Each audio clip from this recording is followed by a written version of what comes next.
about the theatre vis-a-vis your good self. One is Joan of Arc, and you may recall that we both appeared in Joan of Arc in St. Paul's Church. I don't know how many years ago, a long time ago. But and you were marvelous. You were absolutely wonderful. But again, I have to say that I've never seen anybody, Reggie, able to drape themselves over a chair quite as elegantly as yourself. Of your land. I had the pleasure, the ultimate pleasure, of playing Joan of Arc to Reggie's Dauphin. He was perfect. He was petulant. He was impish.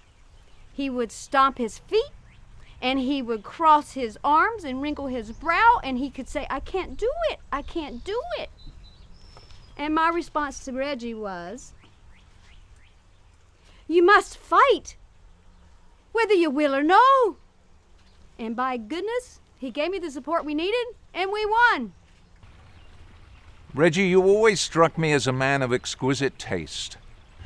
I've worked with you in galleries, I've worked with you in theater, and you really are a great treasure to the island. We've got to preserve the arts, and you are someone who understands that.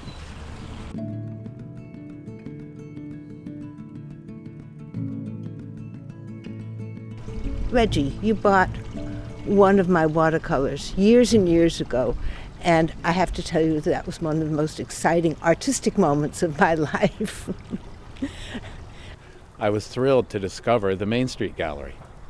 Thrilled to discover the artist that Reggie featured there. Thrilled to discover his own art, in fact, and I own a couple of his pieces, and they hang prominently on my walls in my apartment. I used to go to the Main Street Gallery frequently, and I got to be good friends with Lynn Hyde, who was working for Reggie at the time. And I fell in love with this John Austen painting. And so Reggie said to me, after I had come in there and remarked about it 5 or 6 times, or maybe 12, "You should buy that on the Young Collector's Plan." So I said, "Well, what's the Young Collector's Plan?" He said, "Well, you just take the painting and come in every week and put something down on it." So I said, "That's great." So I did that. I took the painting every week. I went in and paid $10 or $20 against the painting until I'd paid it off. And then later I realized there was no Young Collector's Plan. And too, I really, truly have to thank you for your participation in the Artists Association's permanent collection. Wave upon wave of donations from the MSG that allowed me to mount this exhibition. Exiled on Main Street stands out for me as one of our most memorable permanent collection exhibitions that we've had in the last few years. I remember we set up a series of conversations with artists and invited them to come and sit in the gallery surrounded by all of the art that you and Bobby had worked so hard to collect for the show. You see, I have this secret theory. Well, it's not so secret now. That what keeps you fresh-faced, which keeps you young, like in those black and whites that Beverly snapped so many years ago, well, not so many years ago, what your secret is, it's your generosity. And here's what I really want to say. Since you have your youth, your hair, and since you've earned them, please go ahead and continue to flaunt them in our direction. Because we all need a little bit of that ourselves. Reggie, it's been an honor knowing you. It's been an honor working with you in your garden, which is another element of art and magic in your life that I am honored to share. I was asked to join the Arts Council, and then he became president, and his idea was to scholarships for the young people in Nantucket. What is very gratifying, and I'm sure it is to Reggie, that some of the students have come back and have given back to the community. Like Greta has come back, and Nigel Goss is right now coming back.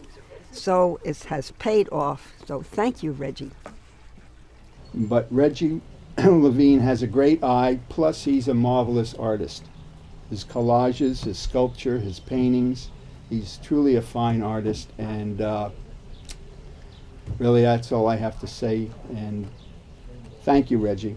Thank you for giving me the opportunity to be a painter on Nantucket. So happy birthday, Reggie, and thanks for everything you've done for the arts on Nantucket. I helped you take care of your apartment because you were so busy. And of course, I loved your apartment. I loved all of your objects d'art. I loved every little thing. I loved every little grain of dust. I loved everything. And I cherished that. And it made such an impression on me that I always say, it's your fault that my house is the way it is. With all these little things. It's all your fault, Reggie. But I thank you for it.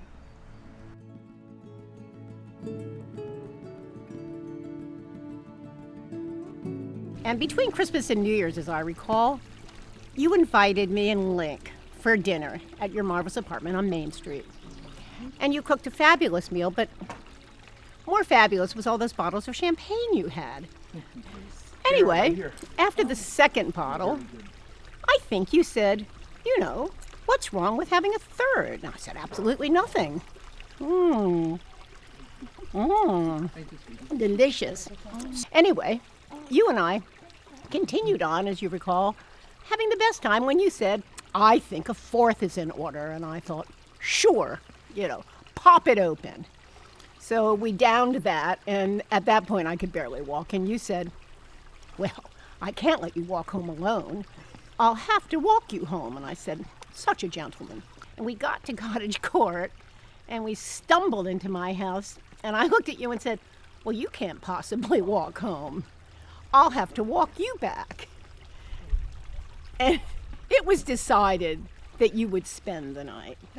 So I got you all cozy, under the big puff, in the guest room bed. And somehow, I don't know exactly how this happened, but I ended up in the bed with you. And we just laughed and laughed, and we're having such a good time. It was a good night. So, Reggie, I love you, darling. And we're talking about having a bottle soon. And I hope that's next week. Bye. So we come kind of full circle. Reggie sort of slowed down, as many of us have. I certainly have. But oh my goodness, the spirit, it's still there and will be ever in our hearts. Dear, dear Reggie.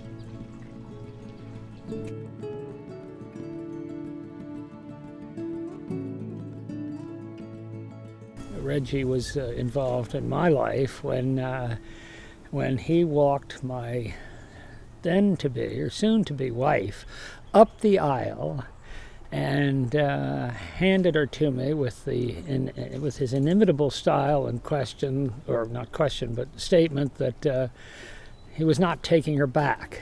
And I love you for having all this energy and creativity that just keeps on going, and you just keep on turning out masterpiece after masterpiece. Thank you, Reggie. Thank you for everything you have done for the island, for me, for theater, for all the arts. Hi, Reggie. It's Dr. Duncan. I am looking forward to having you take your carriage ride, which you so wonderfully inspired me to get another horse after my gray mare had passed. And you said, get that new horse. Come take me for a ride. And I thank you, and I did, and I'm ready for you, and happy birthday. And I can't wait to see you and take you. We're ready for you now. And then, of course, mentoring in the Art Council, I can't begin to describe how much Reggie has taught me. Thank you, Reggie. And I want you to know how important you've always been as a human being who completely embodies art. Art in all of its many forms, including your very persona. You are iconic. You always look so Reggie. No one could possibly imitate you. Happy birthday, Reggie. All I know is I learned a lot and couldn't have done it without you. And I also know there are hundreds, if not thousands, of people on this island who have relied upon you for your wisdom, your mentorship, and your support. Happy birthday. You're an island treasure. So, Reggie, thank you. I am so delighted that you finally have accepted the Merit Award, and many, many more years of continued inspiration to all of us. Thank you. Congratulations, Reggie. No one deserves this award more than you. I just read a book about turning 80-something recently, and the best quote in it was from a fellow artist who said, "I have no romantic feelings about age. Either you are interesting or you are not." Well, that's Reggie. He's interesting. Reggie mentioned very casually that he'd never been bored in his entire life.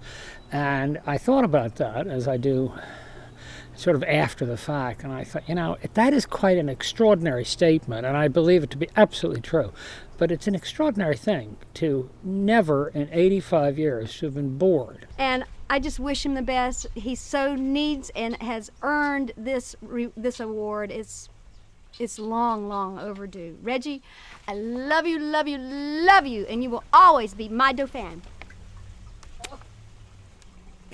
You, Reggie, have been more than a leader and a player. You have been an inspiration, and you have been the reason that arts and culture has really flourished on this island. Reggie, you are important to so many people. And I ask God's blessing upon you for the next 20 years. And may you stay the same. May you continue to influence people to be the better person that they can be, as well as the naughty person that they can be. So in God's name, I bless you, Reggie, now and forever. Amen. But the main thing is I wanted to wish you a very happy birthday. But I also would like to say that I'm going to get a few friends of mine, to check your birth certificate. Because I cannot believe, although of course I will not mention your age, but the fact that you look eternally young disturbs me. And I'm worried that somebody's fiddling around with your birth certificate over the years. But there we are. That's the way it is. Among the first things I do when I get here on Sundays is look in the back and see if you're here. And I know that it's going to be a good day when you're here. So happy birthday, and we love you. Happy birthday. Happy birthday, Reggie. Happy birthday, Uncle! Congratulations, and we love you. To Reggie. Reggie. Happy birthday. Happy birthday, Reggie. And many A more. living work of art. Yes. A masterpiece. A masterpiece. From all the sober women in your life. A leader and Well, that's not very many. So. And a couple of men. Cheers, Reggie. 1, 2, 3. Happy birthday to you. Happy birthday to you. Happy birthday.